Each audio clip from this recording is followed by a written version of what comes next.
आज का टॉपिक हम समझेंगे कि function of psychiatric nurse in various setting, यानी कि एक साइकेट्रिक नर्स है उसका क्या फंक्शन होता है अलग अलग सेटिंग में। सो वेरियस सेटिंग करने का मतलब क्या हुआ कि जैसे कि इन पेशेंट है, आउट पेशेंट है, होम है, फॉरेंसिक साइकेट्री है। आराम से हम आगे समझेंगे, लेकिन आपको मैं एक कह सकती हूँ कि अगर आप इस वीडियो को देखते हो तो आपको सिर्फ टॉपिक सिर्फ कवर नहीं होगा, बल्कि एक एक वर्ड बहुत ही ईजी और आसान तरीके से समझ में आएगी। कंटेंट जितने भी सारे आप यूट्यूब पे वीडियो देख के आए होगे तो कंटेंट आर सिमिलरली सेम, ठीक है, बट डिफरेंसेस कहाँ आती है समझाने का वे में। तो आपको यहाँ पे समझने में कोई कठिनाई नहीं होगी, तो आप वीडियो पे बने रहिएगा सिर्फ। तो देखते हैं इन पेशेंट साइकेट्रिक वार्ड। तो ये चीज आप समझते होंगे इन पेशेंट। देखिए इन पेशेंट का मतलब क्या हुआ, इन मीन्स अंदर, अंदर कहाँ, हॉस्पिटल के अंदर। पेशेंट मीन्स मरीज। सो मरीज कहाँ है, हॉस्पिटल के अंदर है, that's why it is called in patient. अब ये बड़ा अजीब सा चीज है, क्या हॉस्पिटल के अंदर मरीज तो रहता ही है।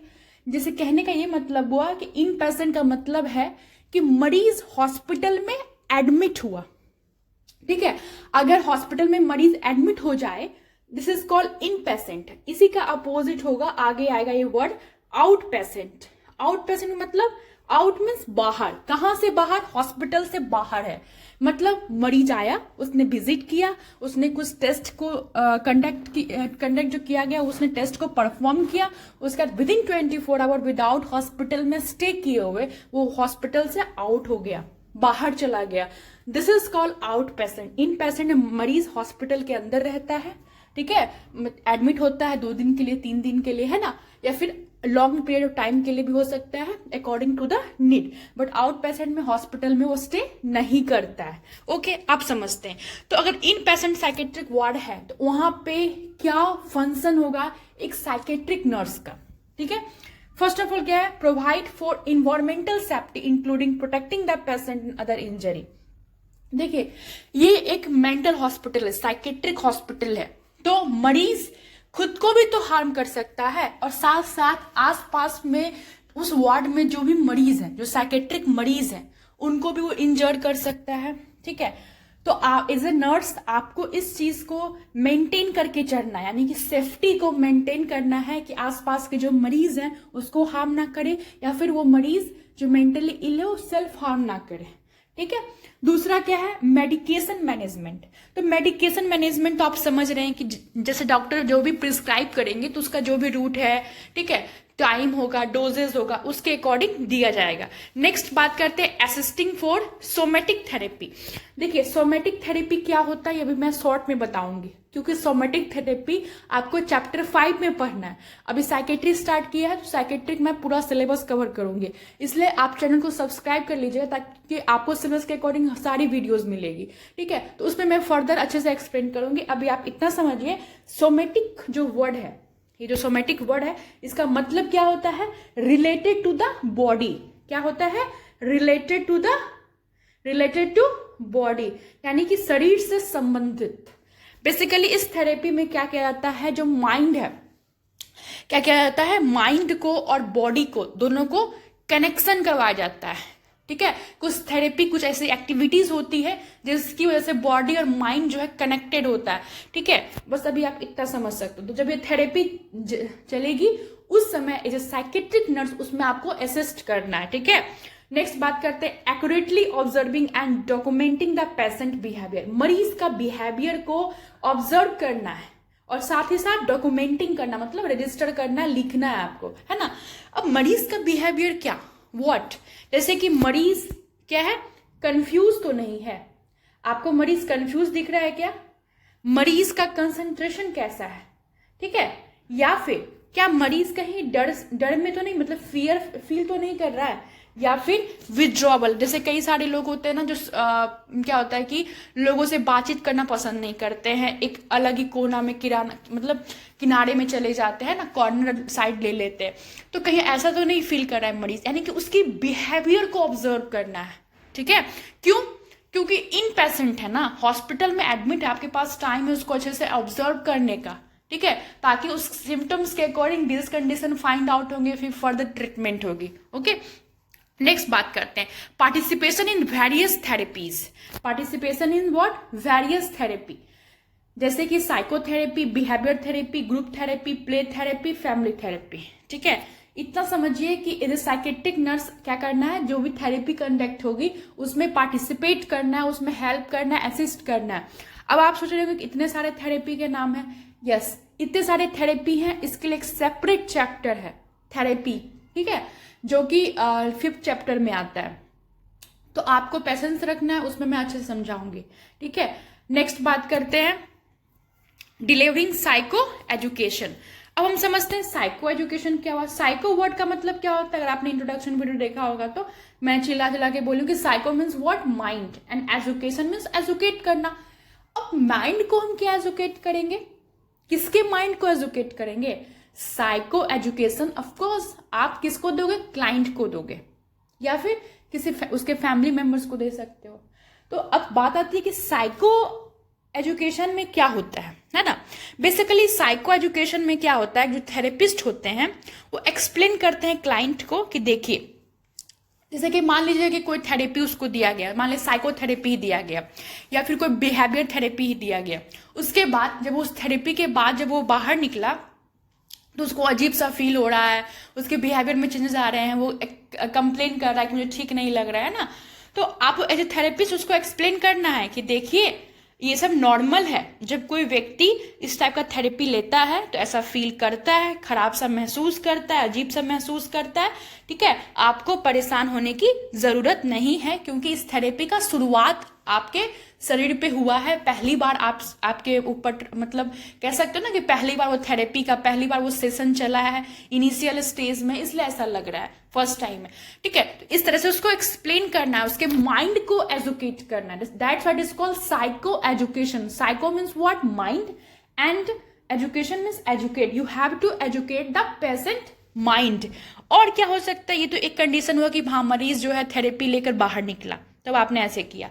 दूसरा है कि जैसे कि व्यक्ति है वो डिप्रेशन में है, तो जैसे उसके सिम्टम्स क्या क्या होते हैं, सिम्टम्स ऑफ डिप्रेशन क्या होते हैं, आपको एक्सप्लेन करना है कि हाँ देखिए ये सब जो आपको हो रहा है ना वो सिम्टम्स हैं डिप्रेशन के, आप डिप्रेशन में हैं, आप ठीक हो जाएंगे, टेंशन नहीं लेना है। अगर मरीज उस हालत में नहीं है बात करने का तो आप उसके फैमिली मेंबर से साइको एजुकेट कर रहे हो। ठीक है, या फिर जैसे कि आप जैसे साइकेट्रिक में जाओगे ना तो बहुत स्पेसिफिक चीज़ है, मतलब कि जैसे तो ट्रोमा वगैरह है तो उसके लिए ट्रोमा थेरेपिस्ट होते हैं।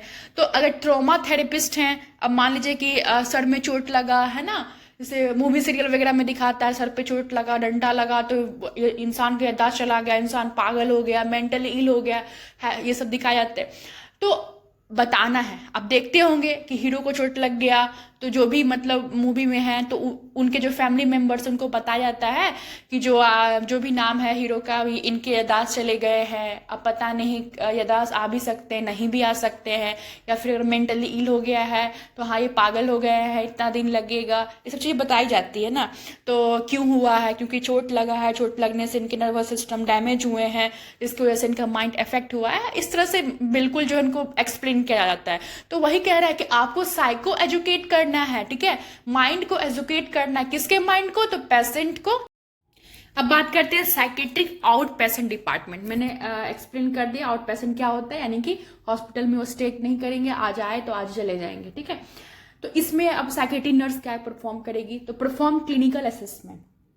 देखिए क्लिनिकल असेसमेंट बेसिकली क्या होता है, क्लिनिकल असेसमेंट में टेस्टेस परफॉर्म किए जाते हैं। क्या, जैसे कि आप कह सकते हो न्यूरोलॉजिकल टेस्टेस। इसके बाद का जो चैप्टर है चैप्टर नंबर 3, ठीक है, तो उसमें अभी जो चैप्टर नंबर 1 चल रहा है ना, चैप्टर 3 में आपको पूरा डिटेल में पढ़ना है कि न्यूरोलॉजिकल चैप्टर मतलब क्या होते हैं, कितने कंपोनेंट होते हैं, ये सारी चीज आपको पढ़ना है। तो न्यूरोलॉजिकल टेस्टेस किए जाते हैं, या फिर आप कह सकते हो कि साइकोलॉजिकल टेस्टेस होते हैं। ठीक है, व्यक्ति का इंटरव्यू लिया जाता है, मतलब पूछताछ किया जाता है उससे। ठीक है, उनके बिहेवियर को ऑब्जर्व किया जाता है। तो ये सारी चीजें क्या किया जाता है, क्लिनिकल असेसमेंट में किया जाता है। नेक्स्ट है साइकोमेट्रिक असेसमेंट। अब साइकोमेट्रिक असेसमेंट क्या होता है, हमने बताया ना असेसमेंट हमको सब कुछ पढ़ना है, लेकिन अभी हमको थोड़ा थोड़ा आपको बताना ताकि आपको समझ में आए। देखिए साइकोमेट्रिक में क्या होता है कि व्यक्ति का जो पर्सनालिटी है, क्या है, पर्सनालिटी है, व्यक्ति का जो इंटेलिजेंस है, व्यक्ति का जो बिहेवियर है, व्यक्ति का जो लर्निंग एबिलिटी है, ये सारी चीजें चेक की जाती है। ओके, बिल्कुल घबराना नहीं है, असेसमेंट में सब कुछ समझाया जाएगा और उस टाइम में आपको याद करने का जरूरत नहीं होगा, आपको ऑटोमेटिक मेमोराइज हो जाएगा। नेक्स्ट बात करते हैं असिस्टिंग और प्रोवाइडिंग साइकोथेरेपी और बिहेवियर थेरेपी। क्या देंगे? अगर बिहेवियर थेरेपी हो रहा है, परफॉर्म हो रहा है, तो उस टाइम आपको असिस्ट करना है वहां पे। बिहेवियर थेरेपी बेसिकली बिहेवियर को मॉडिफाई करने के लिए, बिहेवियर का मरीज को जो चेंजेस होते हैं, कुछ चेंजेस लाने के लिए किया जाता है। साइकोथेरेपी, जितनी भी थेरेपी आपको एक्सप्लेन किए जाएंगे। साइकोथेरेपी क्या होता है? साइकोथेरेपी में क्या होता है कि माइंड से रिलेटेड जो है कुछ थेरेपी की जाती है। बेसिकली साइकोथेरेपी में क्या होता है, जस्ट लाइक टॉक थेरेपी होता है। व्यक्ति के अंदर जो भी इमोशन है, जो भी उसके अंदर चल रहा है, जिसकी वजह से वो डिस्टर्ब है, वो उसके मन से बाहर निकाल जाता है। ठीक है, कहते हैं ना कि वे व्यक्ति बहुत दिन से परेशान लग रहा है, अजीब अजीब हरकतें कर रहा है, पता नहीं क्यों ऐसे कर रहा है। तो अब वो घर वाले से तो बता नहीं रहा है, तो अब इसको साइकेट्रिक के पास ले जाएंगे। साइकेट्रिक फिर उससे बातचीत करता है, 1 सेशन 2 सेशन चलते हैं, घंटों घंटों के सेशन चलते हैं। उसके बाद वो फाइनल जो है टॉक थेरेपी यानी कि साइकोथेरेपी से पता चलता है कि हाँ, मरीज में ये प्रॉब्लम चल रही है, इस वजह से मरीज डिस्टर्ब है ना। चलिए, नेक्स्ट है providing care during the procedure. Procedure के समय आपको केयर करना है, क्योंकि एनेस्थेसिया लगने के बाद क्या है, जैसे कि पेशेंट जो है एनेस्थेसिया में है तो ज्यादा मतलब कहीं वो जग तो नहीं गया है ना, ये सब चीजें केयर करनी है। दूसरा है कि providing reassurance to reduce anxiety. और लॉजिक से बात है कि फर्स्ट टाइम किसी के ऊपर अगर इलेक्ट्रोड लगा दिया जाए, है ना, रड लगा दिया जाए माथा में ढेर सारा, तो वो व्यक्ति तो देख के ही डर जाएगा, एंजाइटी उसे आएगी। तो एंजाइटी आएगी तो उसके एंजाइटी को क्या करना है, रिड्यूस करना है। कैसे? तो रीएश्योरेंस का मतलब है संतावना देना, मतलब कि उसको बोलना कि अच्छा कोई नहीं, ये सब चीज कुछ नहीं है, अगर माथा में जो भी ये तार जैसा आप देख रहे हो ये आपके भले के लिए है, ये बस जाएगा, थोड़ी देर का है, सेशन खत्म होगा, फिर इसका आपको बेनिफिट दिखेगा, घबराना नहीं, हम लोग हैं, सब लोग हैं, आपके आसपास रहेंगे। इस तरह से आपको उसको रीएश्योरेंस देना है। ठीक है, उसके बाद है delivering psycho education regarding ECT. अभी मैंने आपको साइको एजुकेशन अच्छे समझाया कि psycho means mind and education means what, educate, यानी कि माइंड को एजुकेट करना है। तो माइंड को एजुकेट करना है किसके बारे में? ईसीटी के बारे में। किसको?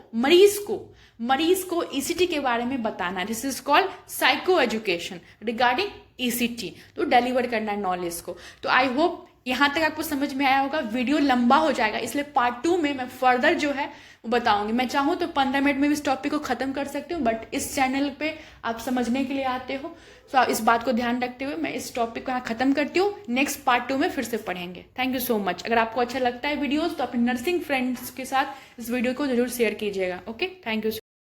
तो अभी हम समझेंगे ईसीटी ट्रीटमेंट सेटिंग्स, यानी कि एक साइकेट्रिक नर्स का जब ईसीटी ट्रीटमेंट चल रही है तो क्या उसका फंक्शन होगा। ईसीटी ट्रीटमेंट क्या है ये आप जानते होंगे, इलेक्ट्रोकन्वल्सिव थेरेपी। अगर नहीं है तो चैप्टर नंबर 5 में आपको थेरेपी में पूरे अच्छे से डिटेल में बताया जाएगा। ठीक है, उसके बाद देखते हैं teaching the patient prior to ECT treatment, यानी कि ईसीटी की अगर ट्रीटमेंट चल रही है तो ट्रीटमेंट से पहले, प्रायर मीन्स पहले, क्या करना है, पेशेंट को टीच करना है। क्या टीच करना है कि देखिए आपके ईसीटी की ट्रीटमेंट से पहले आपकी मेडिकल एग्जामिनेशन होगी। ठीक है, आपकी फिजिकल एग्जामिनेशन ली जाएगी। क्यों ली जा रही है? इसलिए ली जा रही है medical examination, physical examination, so that कि आपके इस ईसीटी ट्रीटमेंट की वजह से जो बॉडी में कोई प्रॉब्लम क्रिएट ना हो, कोई ऐसा रिस्क फैक्टर तो नहीं है जिसकी वजह से इस ट्रीटमेंट अच्छे से नहीं हो पाए, या इस ट्रीटमेंट होने के बाद कोई साइड इफेक्ट दिखे।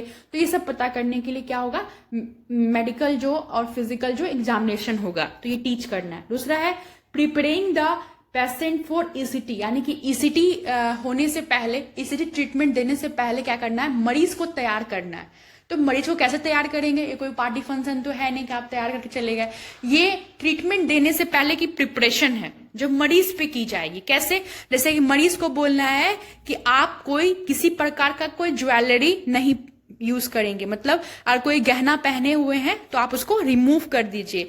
अगर आंखों में कोई कॉन्टेक्ट लेंस लगी है तो वो भी नहीं होनी चाहिए। ठीक है, कोई हेयर पिन्स है तो उसको रिमूव कर दीजिए, कोई ब्रासलेट हाथ में पहने हुए तो उसको निकाल दीजिए। ये सारी चीजें जो है बताई जाती हैं। या फिर जैसे कि जो भी आप ड्रेस पहन रहे हो बिल्कुल ड्राई होना चाहिए और क्लीन होना चाहिए। ठीक है, और ईसीटी के समय जब ईसीटी दी जा रही है तो उस समय आपको कुछ मेडिकेशन दी जाएगी, या फिर आपको आईवी लाइन के थ्रू भी कुछ मेडिकेशन दी जाएगी जिसकी वजह से आपको नींद आएगी। तो ये सब मरीज को बताना है, प्रिपेयर करना है।